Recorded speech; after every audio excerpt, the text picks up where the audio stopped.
Nas redes sociais, a senadora coloca assim: conheci o amigo Flávio Dino em 2006, quando construímos juntos um projeto Fome e Sede de Justiça. Lá ganhamos para deputado estadual e ele para deputado federal. Desde então, nunca mais nos distanciamos. Votamos juntos em todas as eleições seguintes. Destaco o convite que ele me fez para integrar sua chapa como senador em 2018. Aí ela segue em seguinte: reafirmando o nosso apoio ao amigo Flávio Dino. Como a senadora Elisiane Gama é uma pessoa de grande caráter, ela sabe disso, eu admiro ela muito, eu gostaria que a gente pudesse seguir com a imparcialidade, como tem o senhor como presidente e uma relatora que seja escolhida pelo grupo, que de fato que seja uma mulher. Mas a parcialidade dela chega a ser grotesco. Eu não vou cair na armadilha de ficar me atendo a esse tipo de discurso do senador que me antecedeu, mas nós precisamos repudiar esse tipo de intervenção, porque, sinceramente, se nós vamos olhar a composição da CPMI,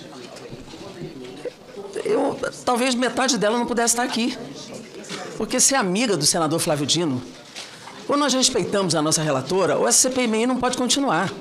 Nós temos que respeitar a integridade, a competência e a honestidade dessa relatora. E nós precisamos reafirmar isto aqui nesse momento. Ela foi eleita por essa CPMI pela sua competência, pela sua integridade e pela sua capacidade de fazer da CPMI algo com credibilidade. Quando se apresentou aqui a questão de ordem, nós não estávamos discutindo aqui parlamentares pela metade, nós estávamos discutindo aqui que essa CPMI tem um objeto. E aqui ou se é investigado ou se é investigador. Porque no objeto da CPMI tem deputado aqui que está indiciado neste objeto.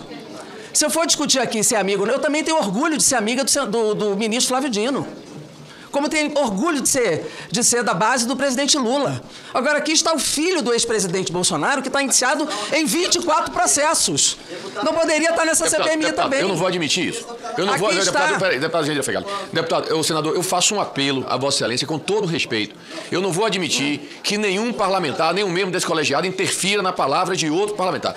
Vossa Excelência usou a sua palavra, todos ouviram com absoluto respeito e eu vou fazer com que o mesmo tratamento seja dado a quem tiver com a palavra. Por favor, senador. Seu tempo será reposto. Seu tempo, 1 minuto a mais para o deputado Aqui está o filho do ex-presidente Jair Bolsonaro, que está indiciado em 24 processos. O senador Magno Malta está na mesa da CPMI e também chamou para atos antidemocráticos. Como tem outros aqui, o próprio senador Marcos Duval também tem processos. Então, senador, Vossa Excelência, eu vou lhe pedir. Pela ordem. Todo mundo pode mencionar aqui o nome do deputado. Senador. Artigo 14, presidente. Artigo 14. Depois o senhor responde, senador. Vossa Excelência Artigo poderá 14. responder oportunamente. Eu insisto que a gente possa manter a ordem dos trabalhos. Eu peço que a gente mantenha a ordem dos trabalhos. A deputada Jandira Fegali está fazendo uso da palavra e ela tem direito. Vossa Excelência oportunamente poderá falar. Então aqui, ser amigo de senador, de ministro, eu sou base do governo Lula e sou amiga de vários ministros, inclusive do ministro Flávio Dino, com orgulho de ser. Então não há que se colocar desconfianças aqui sobre a integridade da análise dos fatos que nós vamos investigar na CPMI. Então eu repudio esse tipo de colocação e constrangimento sobre a relatora Elisiane Gama. Em relação ao plano de trabalho, quero aqui parabenizar a senadora, até porque os atos golpistas aconteceram por quê? Porque no centro estava o questionamento do resultado das eleições. O centro era questionar a legitimidade da posse do presidente Lula. No centro estava o questionamento do processo eleitoral. No centro estava a urna eletrônica. E isso tudo foi um processo coordenado desde o processo eleitoral. Questionamento da urna eletrônica, a fraude das eleições, a eleição do presidente Lula, tudo isso estava no processo. Então ela faz um roteiro colocando exatamente um processo que derivou no 8 de janeiro.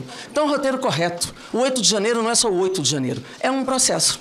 Inclusive, os anexos, os requerimentos, eles têm também uma sequência lógica em relação ao plano de trabalho. É claro que os requerimentos podem ser aprovados amanhã. Acho que os requerimentos dela têm que ser colocados em pauta no momento da aprovação dos requerimentos. E acho que têm que ser colocados em votação no momento da votação dos requerimentos. Ela já apresentou hoje para serem colocados em pauta. E nós temos que votar os requerimentos dela, né? Porque a relatora é que tem que indicar o plano de trabalho, os requerimentos que nós temos que aprovar aqui. Agora, o plano de trabalho dela está absolutamente correto. Nós temos que ter uma linha de investigação, tem que ter uma sequência de investigação, nós não podemos inverter, começar pelo fim. Nós temos que começar a investigar pelo plano que levou a 8 de janeiro. Então está corretíssimo o processo em que ela apresenta. Até porque o próprio ex-presidente Jair Bolsonaro legitimou os chamados movimentos sociais que interromperam rodovias, que paralisaram a economia do Brasil. Ele legitimou isto. Sumiu do país, foi omisso em relação à ordem no país, não é? Eu não sei nem... Ah, tá ali, 57 segundos. Né? O próprio Ives Gandra disse, nós podemos invadir, podemos destruir. Ele disse isso. O Oswaldo Eustáquio, que foi colocar a bomba e que foi fazer a confusão, se escondeu no Palácio da Alvorada. Palácio Alvorada. Então, tudo isso tem um processo. E nós precisamos investigar o processo que derivou no 8 de janeiro. Isso foi planejado, isso foi articulado. Tem autor, tem financiamento, tem acampamento e tem o 8 de janeiro. Então, está corretíssimo a sequência que a senadora fez.